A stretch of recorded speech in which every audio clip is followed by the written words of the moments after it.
Graça e a paz a todos meus queridos irmãos. Aqui quem vos fala é o presbítero Samuel Nascimento de Melo. Estamos com mais uma lição bíblica da Escola Dominical EBD Online, onde vamos estar estudando a lição hoje, que será para domingo, obviamente, que vem, de número 10. Domingo é o dia 7 de dezembro de 2005. E a lição tem por título Espírito, o âmago da vida humana. O texto áureo nos diz assim, antes de mais nada, se inscreve no nosso canal, pb. Samuel Nascimento de Melo, canal Palavra da Vida. Amém, queridos? O texto áureo nos diz assim, peso da palavra do Senhor sobre Israel. Fala o Senhor, o que estende o céu e que funda a terra, e que forma o espírito do homem dentro dele. Zacarias capítulo 12, e o verso de número 1, na última parte do versículo, vai dizer que o Senhor forma o espírito do homem dentro dele. Ou seja, não havia um banco de almas ou de espírito lá no céu. Não. Ele forma o espírito do homem dentro do homem. Isso é uma rica informação, porque havia um costume e algumas crenças que havia um banco de alma no céu ou de espíritos e o Senhor ia colocando aqui na terra. E não é bem assim. Isso é uma heresia muito grave. E a gente precisa entender, e esse versículo ele já nos rebate isso. A verdade prática nos diz assim, uma vez livre, nossa alma recebe vida espiritual e dirige nosso corpo para adorar e servir a Deus. Uma vez livre, uma vez sendo regenerado, nascido de novo, a Bíblia diz em João 8,32, conhecereis a verdade e a verdade vos libertará. E o versículo 36 diz, se pois o Filho vos libertar, verdadeiramente sereis livres. Para quem não tem lição, a leitura bíblica em classe está em Gênesis capítulo 2, versículo 7, que fala quando Deus forma o homem, e que foi feito alma vivente, soprou em seus narizes o fôlego da vida, e o homem foi feito alma vivente. E ali o Senhor já introduz o espírito dentro dele, tá bom? Espírito e alma, e a gente vai falar um pouco sobre isso aí, tá? Então, Eclesiastes 12:7 vai dizer que o espírito volta a Deus, que o deu, e o pó volta à terra, o corpo volta à terra, que veio do pó, tá? Zacarias 12 já é o nosso texto áureo, vai falar que ele forma o espírito do homem dentro dele, e João 4:24, que diz que Deus é espírito, que importa que adorem espírito, que o adorem em espírito e em verdade. Inclusive são esses que o Pai procura, porque tem muitos que não adoram o espírito em verdade. Então ele procura verdadeiros adoradores. Queridos, ainda dentro do assunto da lição, o tema não poderia ser outro, é espírito. A introdução nos diz assim, já estudamos a respeito do corpo e da alma. Nesta lição estudaremos acerca do espírito. Veremos como nos foi comunicado pelo Criador, trataremos de sua divisão em relação à alma e a sua importância para a nossa comunhão com Deus em santificação e adoração. Isso está muito ligado ao Espírito, o lugar da intimidade, da adoração. Porém, há questões que é bem complexa neste assunto e que a gente não tem toda a totalidade da explicação na sua clareza, até mesmo que há 2 correntes ou 3 a respeito desse assunto. Porém, a gente traz com base e respaldos bíblicos melhor a questão da tricotomia, que o homem é composto por ser tricotômico, espírito tripartido, espírito, alma e corpo.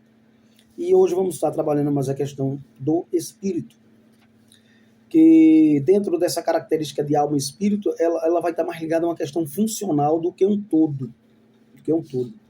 O primeiro tópico diz assim, o sopro divino, a concessão do espírito. O primeiro subtópico do primeiro ponto é o fôlego da vida, o ruach, palavra ruach, espírito, não hebraico, Feito de uma matéria pré-existente, o pó da terra, o corpo humano estava inerte até receber o sopro divino, ou seja, ele não fez um boneco de barro, como já falei em outra lição, ele fez um ser humano, com veias, com olhos, com cabelo, com tudo, com tudo que um corpo humano tem, bem complexo. Eu não vou dar detalhes aqui, que já demos em outras aulas anteriores. E aí, veio o fôlego de vida, ato pelo qual Deus deu ao homem o espírito e o tornou alma vivente. Até então, toda a criação havia sido feita mediante o emprego de ordens verbais, né? Deus disse: haja, ajuntem-se, produza, né? Que cada árvore dê seu fruto segundo sua espécie. Mas quando foi para formar a coroa da criação, que é o ser humano, houve a questão do Deus triuno, né? Façamos, não é isso? Então o homem, contudo, recebeu vida por uma comunicação especial, o elemento espiritual soprado por Deus. Recebemos o hálito de Deus, né? E aí esse hálito nos trouxe o espírito e a alma. A matéria recebeu vida espiritual consciente, constituída de espírito e alma. E aí a gente entende porque o ser humano é tão frágil, né? Às vezes o camarada é um homenzarrão, um homem grandão, uma mulher grande, e de repente uma bala, né? Tira a vida dessa pessoa. Ou uma queda. É porque somos pó e um sopro. Amém? Então o espírito é a parte material através da qual estabelecemos nossa comunhão com o Criador. A vida que o espírito recebe de Deus é por ele transmitida à alma. Tá? Então esta, por sua vez, expressa por meio do corpo. Não é isso? Enquanto a alma se expressa mais por meio do corpo, o espírito ele expressa mais essa ideia de questão direta com Deus, de adoração, de santificação. Ainda que a alma também possa ter essa ligação e essa liberdade. A gente não exclui isso. Tá bom? Então, portanto, o espírito é o âmago, a parte mais profunda e íntima, a gente entende assim, do ser humano, entretanto com a alma e inseparável dela. E aí é onde vem uma questão. São distintos, mas ao mesmo tempo inseparáveis. Como a gente entender isso aí? Então, obviamente, não temos como trazer uma clareza bem ampla disso aí, porque até mesmo o assunto é um pouco resumido nessa questão. Mas a gente pode identificar algumas diretrizes para isso, tá? Então, segundo subtópico, a singularidade do espírito. A alma e o espírito são mencionados ao longo do Antigo Testamento, como todos sabemos, né? Zacarias capítulo 12, 1, que estudamos aqui no textual, vai falar que Deus forma o espírito do homem dentro dele, e aí a gente já tira algumas crenças diferentes que existem, tá? Jó, ele vai fazer referência ao corpo, né? Representado pela boca, né? Jó capítulo 7, versículo 11, né? E ao espírito e à alma, tá? Então há também o que é bem conhecido texto que a gente sabe de Eclesiastes. Então, a singularidade do espírito, aqui vai mostrar, o comentarista mostra aqui a parte espírito, alma e corpo. Por exemplo, Zacarias 12, 1 fala que Deus criou o espírito dentro do homem. Jó, capítulo 7 e 11. Vamos ler para a gente embasar a palavra? Jó, capítulo 7 e 11. O que é que Jó vai dizer? Vamos lá?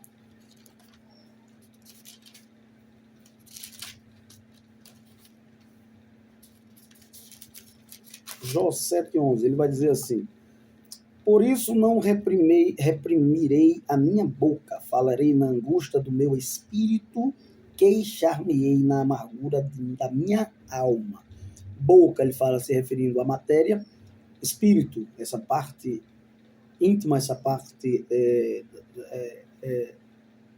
desse âmago aí, e alma, né? Ele fala das três questões, espírito, alma e corpo. A gente vai ver também Eclesiastes, que vai falar que o corpo volta ao pó e o espírito volta a Deus, quem o deu, tá? Como era, o espírito volta a Deus, quem o deu. O retorno do espírito para Deus, né? Que se dá junto com a alma, consciente das ações humanas. E aí a gente vai ver Lucas 16, 22 ao 25, falando sobre isso, tá? Lucas capítulo 16, versículo 22. Eu gosto de ler, irmãos, para a gente entender melhor a questão bíblica aqui, tá? Ao 25, que nos diz assim: e aconteceu que o mendigo morreu e foi levado pelos anjos para o seio de Abraão. É a passagem de Abraão, né? Da narrativa, né? Que não é uma parábola. E morreu também o rico e foi sepultado no Hades. Os olhos dele, e aí vai mostrar que ele está inconsciente, aí está sentindo dores, tá? Então, está ali interligado ali alma, espírito. Então, é isso que o comentarista quer colocar para nós, tá? E Apocalipse, capítulo 20, e o verso de número 4, que vai falar também, embasar a questão de quando o espírito ele se vai também a alma. A alma não morre, como algumas correntes aí teológicas falam, a alma não morre, tá? Ela vai junto com o espírito. Apocalipse capítulo 20 e o verso de número 4, ele nos diz assim: e vi tronos e assentados sobre eles aqueles a quem foi dado o poder de julgar, e vi as almas daqueles que foram degolados pelo testemunho de Jesus. Então, quer dizer, se ele viu as almas, está interligado aí, né? Já está falando de alma e espírito ao mesmo tempo. Nesse texto, como em outros, ruach, ou termo hebraico para espírito, né, é representativo dos dois elementos espirituais, tá bom? A gente vai ver também passagens como Gênesis 45, 27, Salmo 146, versículo 4, 1 Samuel 30 e 12. Então, da mesma sorte, tem diversas passagens, nefesh, né, o alma, é tomada pelo todo imaterial. A gente vai ver na passagem de Gênesis, capítulo 35 e o versículo 18. A passagem de Raquel, quando tem Benjamim.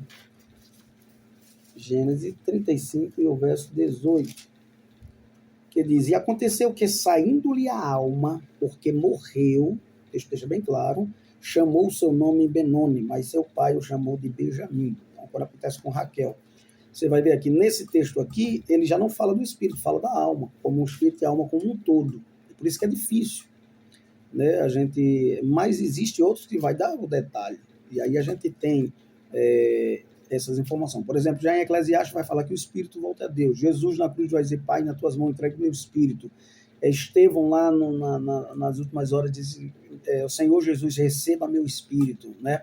Então, assim, tanto vieram juntos, quando o Senhor colocou o espírito do homem dentro do homem, já foi colocado ali, dando vida à alma, dando alma também a ele, quanto quando se vai para Deus. Amém? A alma não morre com o corpo, ela está junta com o espírito. E nesse sentido, a gente vai entender que elas são inseparáveis. Por isso que a gente fala entretanto, com alma e espírito inseparáveis. Tá? Por isso que o comentarista coloca aqui. Aí a gente vai ver também aqui a terceiro subtópico do primeiro ponto, que é a tênue divisão. Né? E aí a gente vai ver agora a divisão do espírito e a alma. Ao mesmo tempo são inseparáveis, ao mesmo tempo são distintos. Né? Como eu falei, se aplica mais numa questão funcional do que um todo. Tá? Tá bom? Então vamos lá. 1 Tessalonicenses, no capítulo 5, versículo bem conhecido de vocês, e o verso 23. Tessalonicenses, capítulo 5, e o verso de número 23, que vai falar dessa distinção, certo? E Hebreus 4 e 12. Tessalonicenses vai dizer que o quê? 5 e 23, que precisamos ser irrepreensíveis. O mesmo Deus de paz vos santifique em tudo, todo o vosso espírito, alma e corpo. Então, coloca 3 componentes aqui, 3 características. Faz uma divisão. Ainda que a gente não saiba onde fica essa divisão, mas há uma divisão, tá? Já Hebreus vai dizer que a palavra de Deus é como uma espada de 2 gumes que penetra até a divisão da alma. A gente não sabe onde fica essa divisão. A gente não tem como identificar isso, mas a palavra de Deus tem. Tá bem? Então, o segundo texto, refere-se à tênue divisão que há entre os dois componentes imateriais e é acessada sobrenaturalmente pela palavra de Deus que penetra até os mais íntimos do ser, onde alma e espírito estão entretecidos. Ou seja, na linguagem da Bíblia espanhola vai dizer que ele penetra até a medula, né? Até o tutano, vai até o tutano, a palavra de Deus, né? Penetra até o tutano, a parte mais profunda, mais complexa, tá certo? Mais melindrosa. Então, conclui-se, portanto, que apesar das discussões teológicas, né, a respeito, né, dicotomia, tricotomia, monergismo também, né, da composição tríplice, espírito, alma e corpo, as escrituras sagradas fazem claras referências a 3 partes distinguindo-as. E vamos tentar explicar melhor aqui uma questão também. Por exemplo, dentro dessa característica, por exemplo, a alma está ligada a intelecto, sentimento, vontade, parte afetiva e desejos. Já o espírito é a parte material que se comunicamos com Deus. O espírito tem a consciência espiritual das coisas. É no espírito que está a capacidade, sensibilidade intuitiva espiritual. A fé é gerada através do espírito e é com o espírito que nós nos comunicamos com o Criador, né? Que colocou esse espírito da gente dentro da gente, tá bom? Então, queridos irmãos e irmãs, há uma questão também que é bem complexa. Será que algumas coisas atingiria ao espírito, mas não atingiria, ou seja, atingiria a alma, mas não atingiria o espírito? E assim, é bem complexa, porque algumas coisas, como o pecado, por exemplo, ele atinge e atingiu tanto o espírito quanto a alma. Mas na visão tricotômica, a gente acredita que algumas coisas ela pode atingir o espírito e não a alma. Por exemplo, traumas emocionais, dores, mágoas e feridas causadas por experiências de vida, perda ou abusos afetam profundamente as emoções e a mente que são atribuídas à alma. Pecados da vontade e da mente, embora o pecado afete a totalidade da pessoa, as lutas diárias com tentações, maus pensamentos, ansiedade, desejos desordenados são processadas na esfera da alma, nessa construção de pensamento que vem. Conflitos psicológicos, problemas de saúde mental, como depressão e ansiedade, são vistos como questões que afetam o bem-estar da alma, que precisa ser cuidada e renovada. E aí a gente entende que, nessa visão, o espírito, uma vez regenerado, quando nascemos de novo, e a gente vai falar sobre isso aqui, tá? Por Deus, ele permanece intacto em comunhão com o Espírito Santo, enquanto que a alma, olha bem, está em processo contínuo de santificação e cura. É onde vem a questão desse processo contínuo da santificação, que está ligado mais à ideia da alma. Por isso que eu digo que está mais ligado a uma questão funcional do que um todo. Tá bom? Então, segundo tópico, espírito, pecado e santificação. E aí a gente pode até reler isso aqui para você entender. Pecados do espírito, por exemplo. E por que não da alma e do espírito e do corpo? É porque ele está relacionado diretamente ao espírito. Tá? Ainda que todo pecado é pecado e vai afetar como um todo, nesse caso aqui. Tá bom? Então, existem pecados do corpo, como a prostituição, está ligado diretamente ao corpo, a uma ação da matéria, né? E outros que a gente não vai citar aqui, mas tem vários outros que estão ligados ao corpo, tá certo? Mas também existem pecados do espírito, como orgulho, soberba e a vanglória, certo? Estes costumam ser piores que os pecados do corpo, sutis e às vezes ocultos, ele fica em oculto, você não percebe, né? Então, os pecados do espírito causam terríveis males. A gente vai ver isso em Provérbio 15 e 25. A palavra de Deus nos diz em Provérbio 15 e 25. Vamos ver o que diz? Vai dizer que o Senhor arrancará a casa dos soberbos, mas firmará a herança da viúva. Então, já está relacionado ao pecado da soberba, que é terrível, né? Provérbio 15 e 25.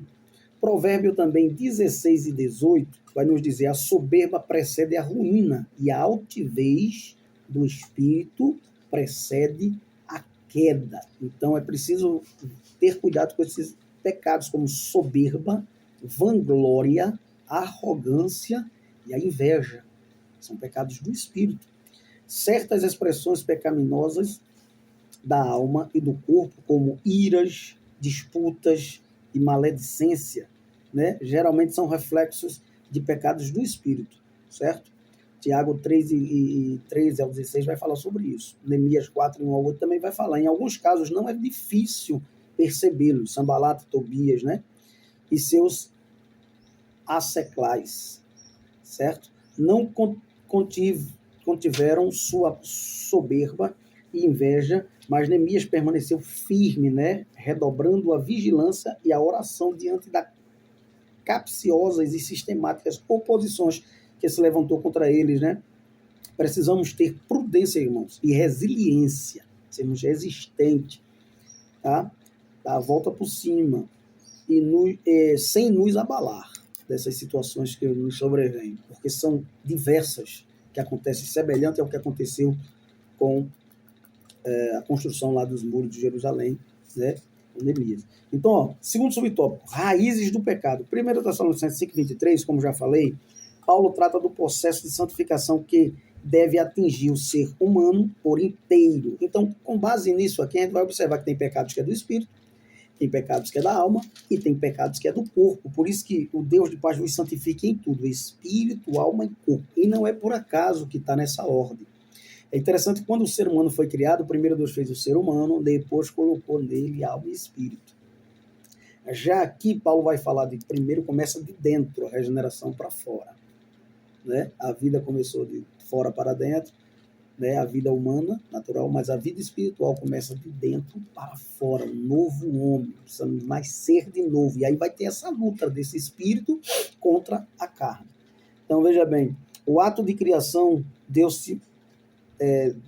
se deu do material para o imaterial, né?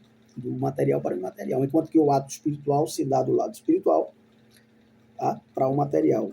O ato da regeneração, ele dá do lado espiritual para o físico, tá bom? Então, 1 Pedro 1:23 vai falar sobre isso, Romanos 8:23 vai falar sobre isso, né? Dessa luta, né? Romanos vai falar dessa luta da carne e do espírito constante. Então, é no imaterial que a Bíblia geralmente chama de coração, que o pecado fica enraizado, né? Nesse espírito aí, nesse estado de espírito. Mateus 15:19 vai falar sobre isso. Por isso, a verdadeira santificação acontece de dentro para fora. Todo o processo de adoração, de santificação, de comunhão, ele acontece de dentro para fora. Tá bom? Gálatas 5:22 vai falar desse fruto do Espírito, né, gerado em nós. A falta dessa compreensão leva ao legalismo, além de representar grave distorção da doutrina da graça pela confiança nas próprias obras. A gente não pode confiar em si mesmo, né? Inclusive não pode confiar também no outro e nele mesmo. Quando diz maldito não confia no outro, tanto pode falar a respeito de outro, literalmente, como em si mesmo, no seu ego, seu ser pessoal, na sua própria capacidade. Então, o terceiro subtópico do segundo ponto, vencendo o pecado. Como fazer, irmão, para vencer o pecado? A força do pecado arraigado em nosso espírito somente é vencida quando deixamos de confiar em nós mesmos. Tá? E dependemos inteiramente da graça, do favor de Deus, da misericórdia de Deus. A gente vai ver isso em Romanos, no capítulo de número... Deixa eu logo achar. Romanos capítulo 6 e 14. Vai falar um pouco sobre isso aí, tá? Sobre a lei do pecado, né? E a lei da vida. 6 e 14, ele vai dizer assim, porque o pecado não terá domínio sobre vós, pois não estáis debaixo da lei, mas debaixo da graça, esse favor merecido de Deus. Então, o que é impossível à força humana torna-se possível mediante o poder divino operado em nós. Revestir-se de mansidão e humildade no modelo de Cristo. Revestir-se de mansidão e humildade no modelo de Cristo é essencial para uma vida espiritual saudável, meus amados irmãos, e frutífera. Você vai dar frutos, e frutos bons. A arrogância sequer deveria ser nominada entre nós. Com certeza, mas sim a humildade. Né?